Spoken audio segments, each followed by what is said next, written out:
If you throw 10 pebbles out of your window, 8 out of 10 shall hit the unemployed. ये बात आपने कहीं ना कहीं तो ज़रूर सुनी होगी। बेरोजगारी और भारतीय युवाओं के बीच काफ़ी अच्छी दोस्ती रही है। अगर आप भी लेट टीन्स के आसपास की उम्र के हैं तो ये बात आपको भली भांति पता होनी चाहिए। आजकल अनएम्प्लॉयमेंट काफ़ी ज़्यादा चर्चा में है, मगर सोच कर देखें तो क्या ये मुद्दा नया है?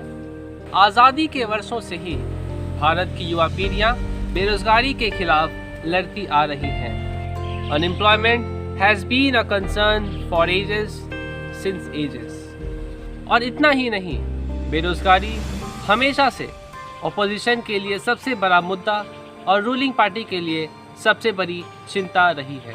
सरकारें बदलती रहती हैं, मगर ये समस्या कभी ख़त्म नहीं होती। तो क्या हम सरकार के सहारे बैठे रहकर रोने के अलावा कुछ भी नहीं कर सकते?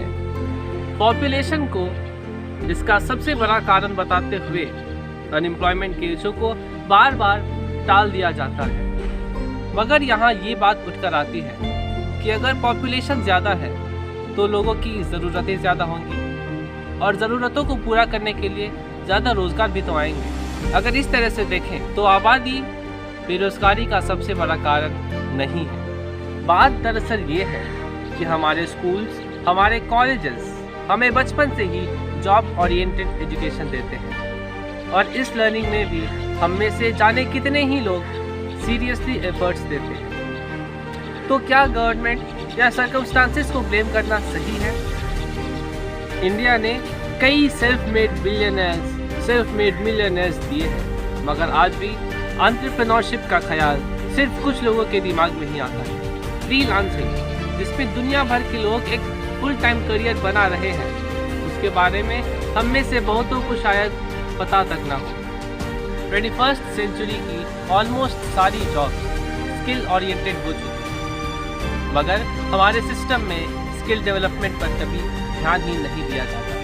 हमें समझना होगा कि जिस तरह इंजीनियरिंग या मेडिकल प्रोफेशंस हैं, उसी तरह ग्राफिक्स डिज़ाइनिंग भी एक प्रोफेशन है, स्ट्रीमिंग भी एक प्रोफेशन है, वीडियोग्राफी भी एक प्रोफेशन है, नेटवर्किंग एक प्रोफेशन है और क्रिकेट भी एक प्रोफेशन है।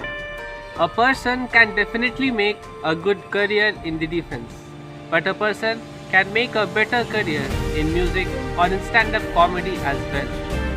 हमें हार्ड स्किल्स यानी हमारी डिग्रीज की ओर हमारे ट्रेडिशनल झुकाव से उठकर टेक्निकल स्किल्स या फिर लीडरशिप और कम्युनिकेशन स्किल्स जैसे सॉफ्ट स्किल्स पर ध्यान देते हुए खुद को मौजूदा अपॉर्चुनिटीज़ के लायक बनाना चाहिए।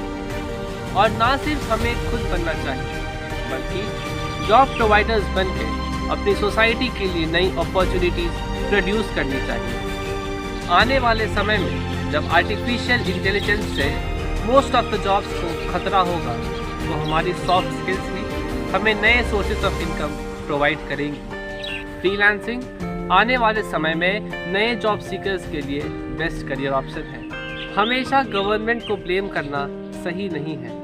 हमें समय के साथ खुद को और खुद की स्किल्स को डेवलप करना चाहिए, इम्प्रूव करना चाहिए। ये बात सच है कि कभी कभी हाईली क्वालिफाइड कैंडिडेट्स को भी अच्छी जॉब नहीं मिलती, और रीज़न ये है कि एक अच्छी जॉब पाने के लिए सिर्फ डिग्री ही नहीं बल्कि सॉफ्ट स्किल्स भी उतना ही मायने रखती हैं। प्ले स्टोर पर ऐसी ढेरों एप्लीकेशंस अवेलेबल हैं जो आपको नई स्किल्स सिखाती हैं। तो अपने टाइम को स्पेंड मत कीजिए, इन्वेस्ट कीजिए, एक्सप्लोर कीजिए। सरकार और नेताओं का काम ही है जुमलेबाजी करना। आपको अपॉर्चुनिटी नहीं देने के लिए आप किसी और को ब्लेम नहीं कर सकते। After all, the same boiling water that softens the potato hardens the egg. It is what you are made of, not the circumstances. Your passion is waiting for your courage to catch up. So, hurry up.